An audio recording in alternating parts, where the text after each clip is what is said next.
Hello and welcome back, dear students. This is Sri Hari sir, and here we are discussing about the great sons of Maharashtra. And today we are going to get information about the great sant. He is known as the Sant Gyaneshwar. Dear students, Sant Gyaneshwar, this name is also pronounced in Marathi as Sant Jnaneshwar. He is also called as a Jnaneshwar Mauli. जो वारकरी संप्रदाय के लोग हैं, वारी करते वक्त ज्ञानेश्वर माउली के नाम का जय घोष करते हुए और अदर भी जो संत है जैसे कि संत तुकाराम है ना, इनके नामों का जय घोष करते हुए पंढरपुर को जाते हैं और वहाँ पे लॉर्ड विठला के दर्शन लेकर अपने आप को कृतार्थ करते हैं।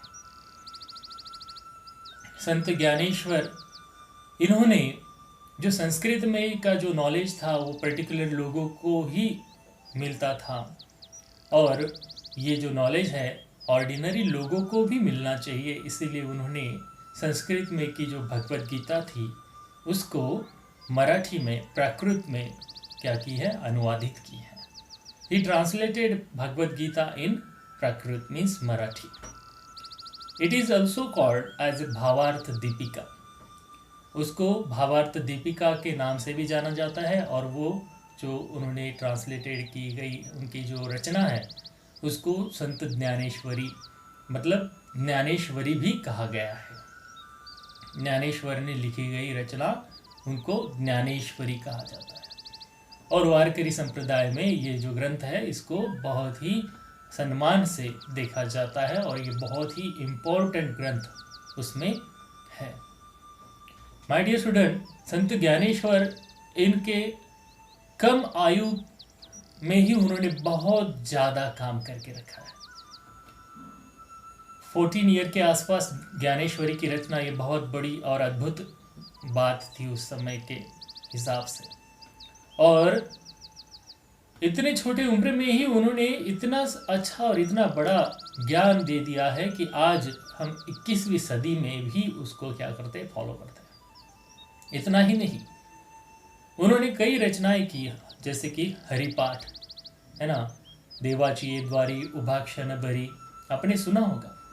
तो ये हरिपाठ है, और उसके बाद उन्होंने पसायदान भी लिखा है, और उस पसायदान में वो क्या मांगते हैं परमेश्वर से, वो कहते हैं जोजे वांचिल तोते लाहो प्राणी जात।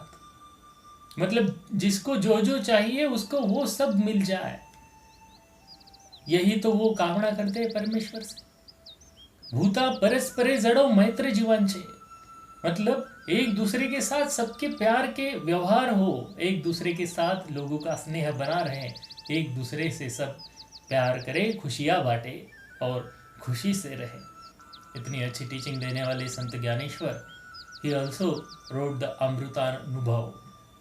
अमृतानुभव को लिखने के बाद इनके कई जो कंपोजिशंस थे ये लोगों तक पहुंचने लगे, और उसमें उन्होंने एक वे पर फोकस किया है, and that is the way was way of worship, मतलब भक्ति मार्ग।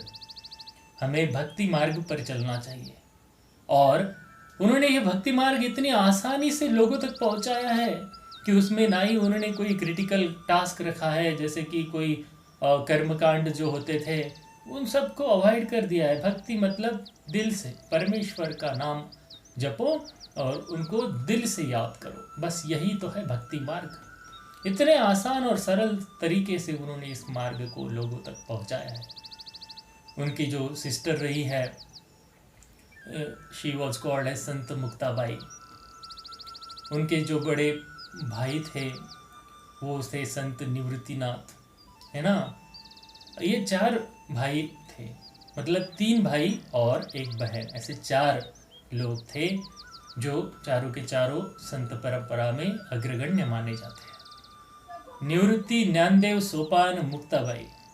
आई रिपीट, निवृत्ति, ज्ञानदेव, सोपान, मुक्ताबाई, ये 4 नाम है। निवृत्तिनाथ, संत ज्ञानेश्वर, सोपान देव और संत मुक्ताबाई, ये चारों ही संत रहे, और इन चारों ही संतों को वारकरी संप्रदाय में बड़े विनम्रता से पूजा जाता है। सो माय डियर स्टूडेंट, आज के इस वीडियो लेक्चर में हमने वारकरी संप्रदाय के एक महान संत ज्ञानेश्वर महाराज इनके बारे में एक सारांश में इंफॉर्मेशन ली है। आई होप आपको ये समझ में आई होगी। अगर आपको ये वीडियो अच्छा लगता है तो लाइक करिए, सब्सक्राइब नहीं किया है तो सब्सक्राइब कीजिए और अपने दोस्तों के साथ शेयर कीजिए। For today this much only.